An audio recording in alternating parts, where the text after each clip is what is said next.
All right, let's dive in. Today, we're looking at something pretty interesting: ceramic tiles.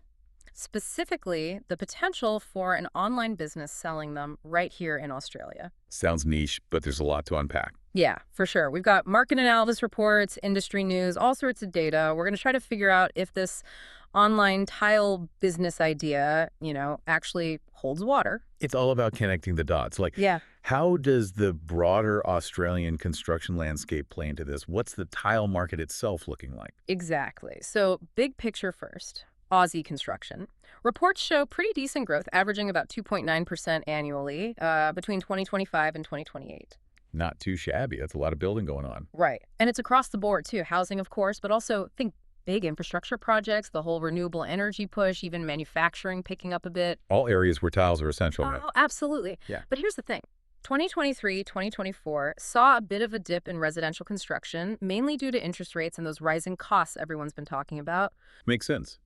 So maybe relying solely on new builds might be a bit shaky, at least initially. Yeah, good point. But wouldn't that make things like renovations even more important? People fixing up their existing homes instead of buying new. Absolutely.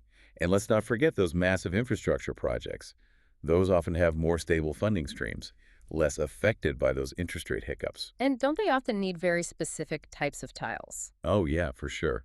Like, think about a major train station. You've got huge foot traffic, safety concerns. Hmm. So you need tiles that are super durable, slip resistant, meeting all those Australian standards, like AS 4586. I can see where an online business could come in handy there. Totally. Imagine being able to easily source and, more importantly, clearly categorize those specific tiles, the ones that meet all the regulations. Make it super easy for project managers to find exactly what they need without digging through catalogs for hours. Streamlining that whole process. Precisely. And that brings us to another big factor: cost. Construction costs are through the roof, right? Material prices, wages, all of it. And we keep hearing about those subcontractor insolvencies. It's a real concern for the entire industry. Exactly. So an online tile business, if done right, could offer a really compelling proposition. Leaner overheads, potentially, meaning they can offer competitive pricing. And then think about the logistics. Direct-to-site delivery. That's a huge time and money saver for builders. So positioning themselves as the cost-effective, reliable option. Exactly. And here's another angle to consider. We're seeing a big push towards sustainable building, right? Modular construction, all that. Eco-friendly, everything. Exactly. And that trickles down to tiles as well.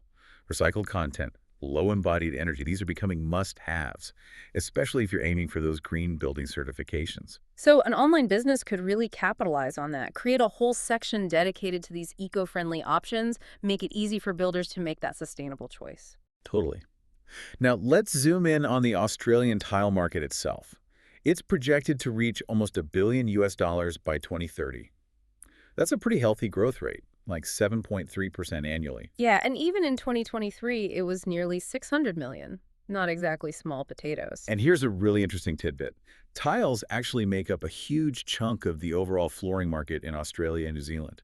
We're talking over 30% in 2023. Wow, that's significant. Shows there's a real appetite for tiles here. Absolutely. But get this. Local manufacturing of ceramic products seems to be growing much slower than the overall tile market. What does that tell us? Well, it points to one big thing. Australia relies heavily on imports for its tiles. So we're bringing in a lot of those tiles from overseas. Exactly, mainly from places like China, Italy, Spain. And that's where an online business could step in. They could become specialists in sourcing those imported tiles, offering a wider variety and potentially better prices because of those direct relationships with overseas manufacturers. It's like cutting out the middleman. Exactly. Oh, and there's another interesting trend. The tiling and carpeting services market. It's actually shrunk a bit recently. That's unexpected. Why would that be? Well, it could be a sign that more people, maybe smaller builders or even DIY enthusiasts, are choosing to buy their tiles directly. Skipping the whole installation package. Potentially. It could be because of better access to information online. Maybe they're finding better deals by going direct. Whatever the reason, this shift could create a whole new market for an online tile business. Direct to consumer, direct to those smaller contractors. Interesting. No, of course, we can't ignore the big players already out there. Beaumont Tiles, Amber Tiles, they've got a pretty solid presence. For sure, they've been around for a while. But that just confirms there's a strong market, right? True. But how would a new online business stand out? That's the key question. It's all about differentiation. Maybe they focus on a specific niche, like those high-spec tiles for infrastructure. Or maybe they offer a really unique product range. Or perhaps it's about exceptional customer service, really catering to the needs of trade professionals. Or maybe they go all in on price being the most competitive option out there. Exactly. It'd be interesting to see how they position themselves against those established players. Do those big names even have a strong online presence? Are there gaps in their digital offerings that a new business could exploit? Good questions. Now let's talk pricing for a minute. We're seeing a huge range, everything from $30 per square meter to over $150. That's a pretty wide spectrum. So, what's the strategy for an online store? Do they try to be everything to everyone? I don't think that's realistic. The wide price range actually presents an opportunity to target specific segments. Yep. Maybe they go for a mid-range approach, offering excellent value for money. Or maybe they focus on the premium end, importing unique high-end tiles you won't find anywhere else. So, lots of options, lots of potential paths to success. All right, let's try to sum this up. The Australian construction market, it's looking pretty good overall. Strong growth, especially in the infrastructure sector.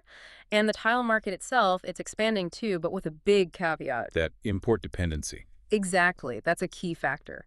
So for a new online tile business, some of the key takeaways are play up that cost effectiveness, think about catering to the specific needs of those big infrastructure projects, and maybe even ride that sustainability wave by offering eco-friendly options. Spot on. Oh, and don't forget those Australian standards, especially AS 4586, the one about slip resistance. You got to get those details right. Absolutely. But with all that in mind, I think there's a really interesting question for our listeners to ponder. All right, let's hear it. Given all those pressures on construction costs, the whole subcontractor stability issue, how can an online tile business position itself as the go-to reliable partner? How do they convince those construction firms that they're the answer to these challenges? That's the real puzzle to solve. Food for thought. We'll see who comes up with the winning